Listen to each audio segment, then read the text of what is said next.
What is up, you guys? This is MiniSuperHeroes Today. And today we'll be exploring what would happen if the Guardians of the Galaxy were the ones to get the zombie virus from Marvel What If. So it's almost a what if episode. With that being said, we'll be discussing the survivors and those that got zombified, and I'll be showing you how to build every character from this what if scenario as a LEGO minifigure. So be sure to hit like and subscribe for more LEGO content down below, and without further ado, let's dive in.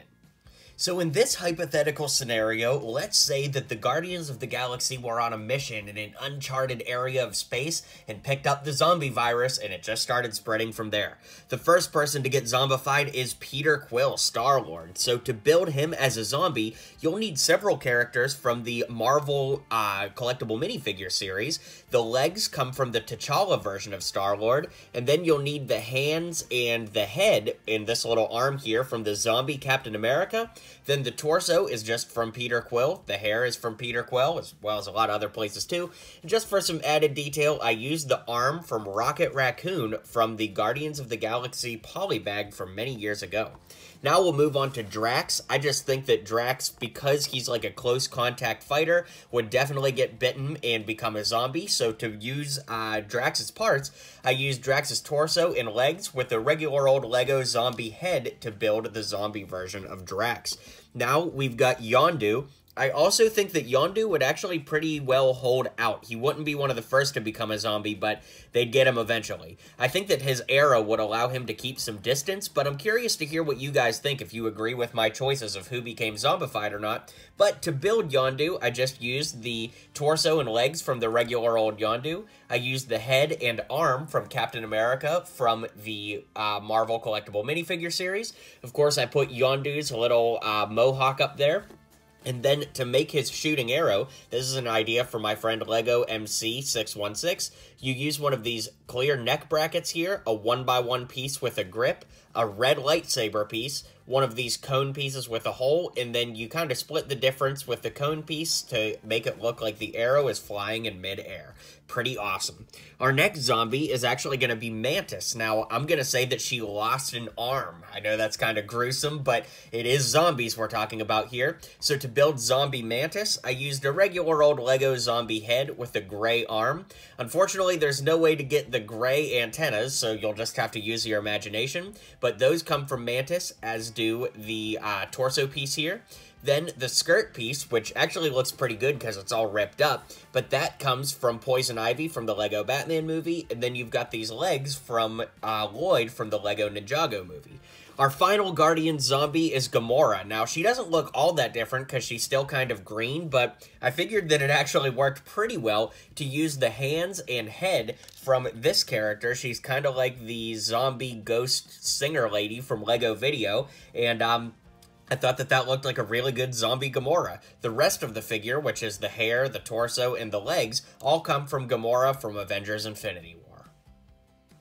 So here we have our survivors, and I think that this actually works out really well. I think you guys will like the explanation that if you think about it, Rocket, then Groot, and Howard the Duck, who isn't technically a Guardian, but since he's in pretty much every What If episode anyway, we're going to put him in this one, they are all non-human characters, so we could pretend that the zombie virus actually does not affect them, being that they're not humans or humanoids. So Rocket, of course, I used the head here from the Infinity Saga version from the Guardians ship set.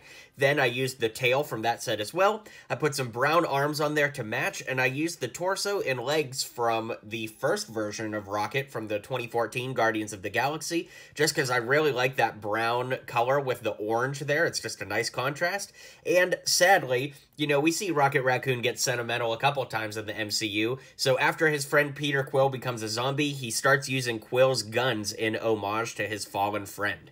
So we'll move back here and bring up Howard the Duck. And Howard the Duck, you know, he's kind of like an affiliate of the Guardians, I guess. They've run into him a couple times now, especially thanks to What If. So I just love the idea of him having like a crazy pistol and just going absolutely insane and fighting off some zombies. So I used some short red legs with the head and duck tail from the nephews from DuckTales and all that.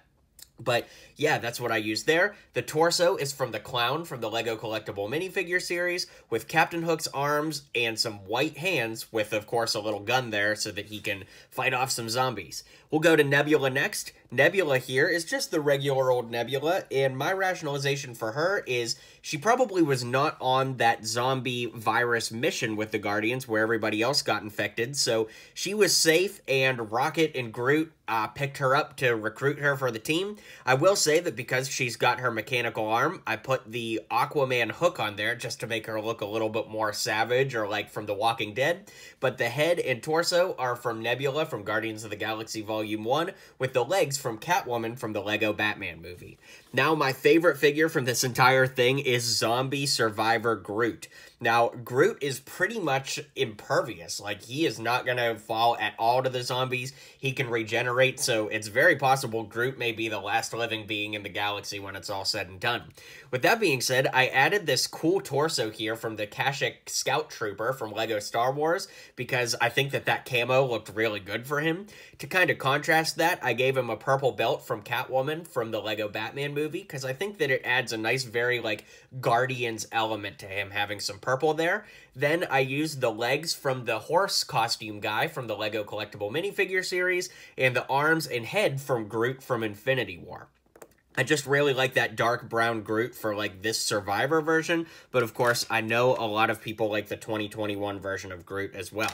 Now, you'll see that I gave him this neck bracket here, which holds 2 swords. That's from Ninjago, but I figured that because Groot can't get bitten by the zombies, he should be a close contact fighter, so he should be using knives and swords and melee weapons, because he's the only one that really can get close to the zombies without getting bit or, you know, like Rocket and Howard could get bit and hurt, but maybe not turned into zombies. So at least Groot could honestly keep going. So with that being said, let's zoom out and I'll give you my final thoughts on this showcase and scenario.